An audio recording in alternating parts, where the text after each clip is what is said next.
Assalamualaikum warahmatullahi wabarakatuh. Sebelumnya perkenalkan, nama saya Rana Vega Prawira.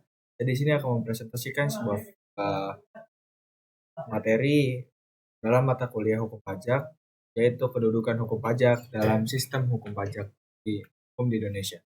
Pajak merupakan kewajiban konstitusional yang diatur dalam Undang-Undang Dasar 1945 yang merupakan sumber pendapatan negara yang penting. Kedudukan hukum pajak di Indonesia diatur dalam berbagai peraturan perundang-undangan, Undang-Undang KUP, UU PPH, dan UU PPN. Pajak memiliki peran yang sangat penting dalam pembangunan. Oke, kita masuk ke materi selanjutnya.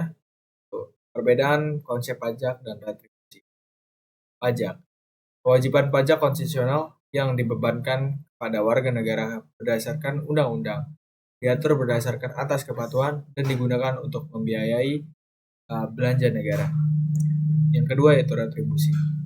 Retribusi ini pembayaran atas jasa atau layanan tertentu yang disediakan oleh pemerintah, diatur berdasarkan asas keadilan dan digunakan untuk membiayai biaya pelanggaran jasa tersebut.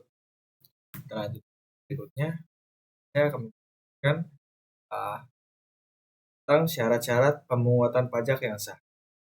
Di sini ada 3, yaitu dasar hukum yang jelas, kedua yaitu kepentingan umum, dan yang ketiga prinsip keadilan. Dasar hukum yang jelas ialah pemungutan pajak yang harus berdasarkan undang-undang yang sah dan berlaku. Yang kedua yaitu kepentingan umum. Pemungutan pajak harus digunakan untuk membiayai kebutuhan umum negara. Dan yang ketiga yaitu prinsip keadilan. Dengan beban pajak harus adil dan proporsional bagi setiap wajib pajak.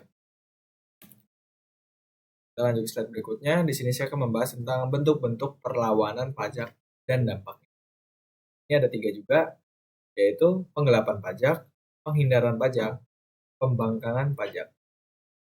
Penggelapan pajak yaitu menghindari kewajiban pajak dengan cara tidak melaporkan atau menghasilkan pengeluaran. Yang kedua yaitu penghindaran pajak dengan menggunakan cara-cara legal untuk mengurangi beban pajak. Ketiga yaitu pembangkangan pajak. Menolak pembayaran pajak secara terbuka, biasanya karena alasan moral atau politik. Pajak langsung dan pajak tidak langsung. Saya akan membahas tentang pajak langsung terlebih dahulu, yaitu dibebankan kepada orang atau badan yang memiliki penghasilan atau kekayaan. Yang kedua yaitu pajak tidak langsung. Dibebankan kepada barang atau jasa yang dikonsumsi atau diperdagangkan.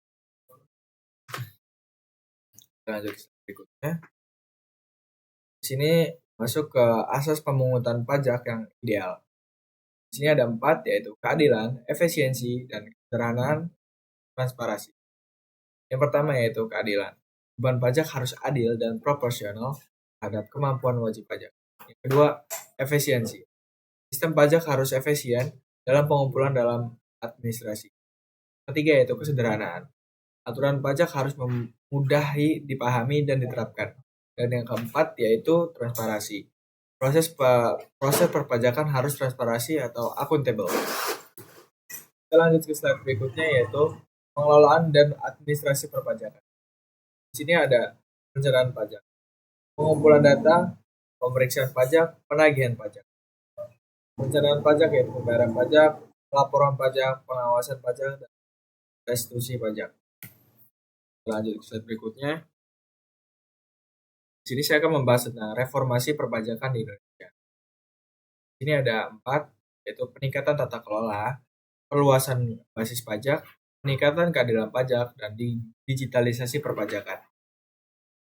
Yang pertama yaitu peningkatan tata kelola, yaitu meningkatkan transparansi, akuntabilitas, dan efisiensi dalam pengelolaan pajak. Yang kedua yaitu perluasan basis pajak, dengan menjangkau wajib pajak baru dan sektor ekonomi yang belum terakomodir. Yang ketiga yaitu peningkatan keadilan pajak, dengan menerapkan sistem pajak yang adil dan proporsional bagi semua wajib pajak. Yang keempat yaitu digitalisasi perpajakan, penerapan pajak teknologi untuk mempermudah akses dan pemrosesan perpajakan.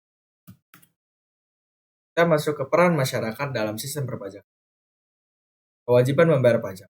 Masyarakat memiliki kewajiban untuk membayar pajak sesuai dengan aturan yang berlaku. Kedua yaitu melapor dengan jujur. Melaporkan penghasilan dan harta secara jujur untuk meminimalkan potensi penggelapan pajak. Yang ketiga yaitu meningkatkan kesadaran pajak.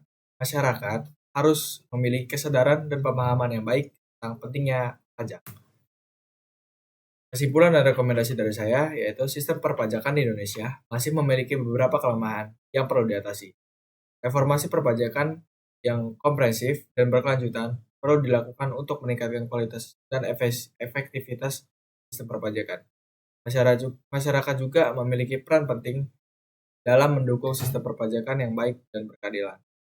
Mungkin itu saja yang bisa saya sampaikan dalam uh, presentasi pada kali ini.